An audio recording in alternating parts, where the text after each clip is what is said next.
Hello বন্ধুগণ, আমি আজকে একটা মিষ্টি ধরনের আইটেম করছি। তার আগে বলছি, আমি শিবানী রায়, আমার চ্যানেলে আপনাদের স্বাগত। আর আমি যে আইটেমটা করছি সেটা হলো একটা মিষ্টি আইটেম। আর তার মধ্যে এটার নাম হলো ফিরনি। মিষ্টি আমি খুব কম দেবো। আর আমি যে ইনগ্রিডিয়েন্ট দিয়ে কিছুই না, শুধু দুধটা ঘন করে জাল দিয়েছি। তার মধ্যে আমি একটু গোবিন্দভোগ চাল ধুয়ে ওটা হাফ গুঁড়ো করে রেখেছি। আর দেবো হলো একটুখানি কিশমিশ কিশমিশ আর আর একটু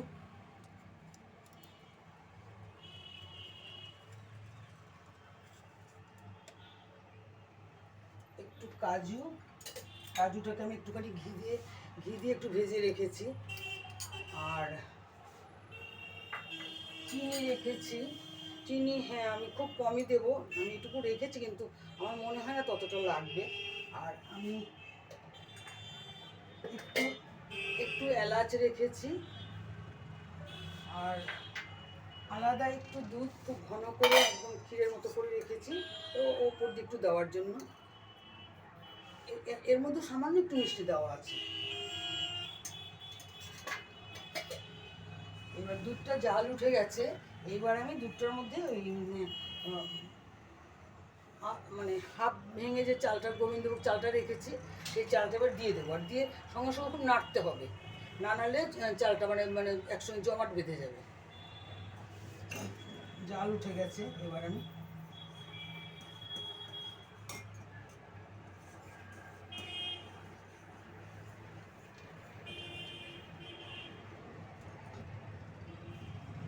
দুধটা আমি আগেই ভালো করে ঘন করে নিয়েছি, কেননা চাল দিয়ে দেওয়ার পর তো দুধ ঘন হবে না।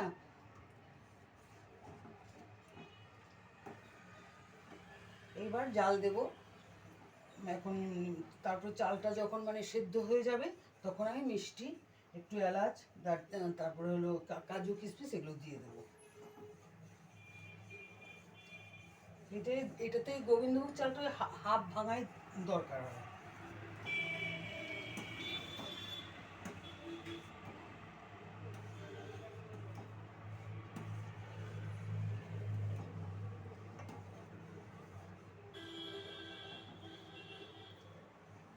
দুধ মোটামুটি ঘনই আছে।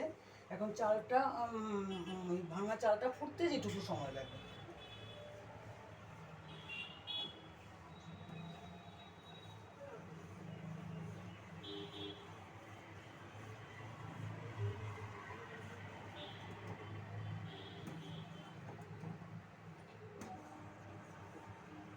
এমনি আমরা পায়েস তো সবসময় খাই, সেটার টেস্টটা আলাদা হয়, আর এটার টেস্টটাই আলাদা হয়।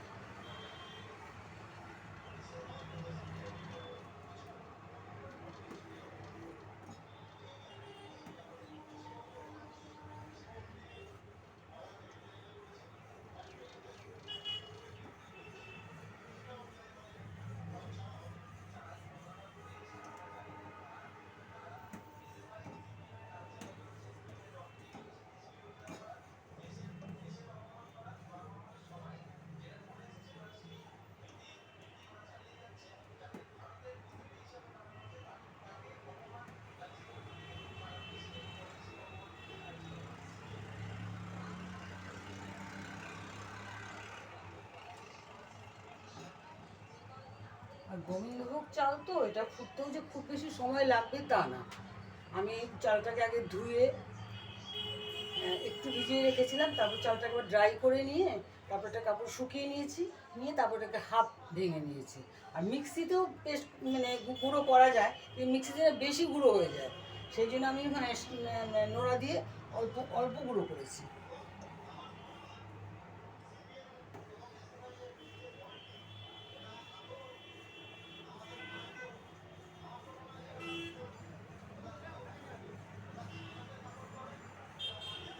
আমি একবার মিক্সিতে পেস্ট করেও করেছিলাম, কিন্তু সেটা বেশি গুঁড়ো হয়ে গেছিলো।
আমি এটা এই পার্টটা করে এটা একটু সেদ্ধ হবে, সেই পার্টটা করে আমি নেক্সট পার্টটা একটু বাদে দেখাবো।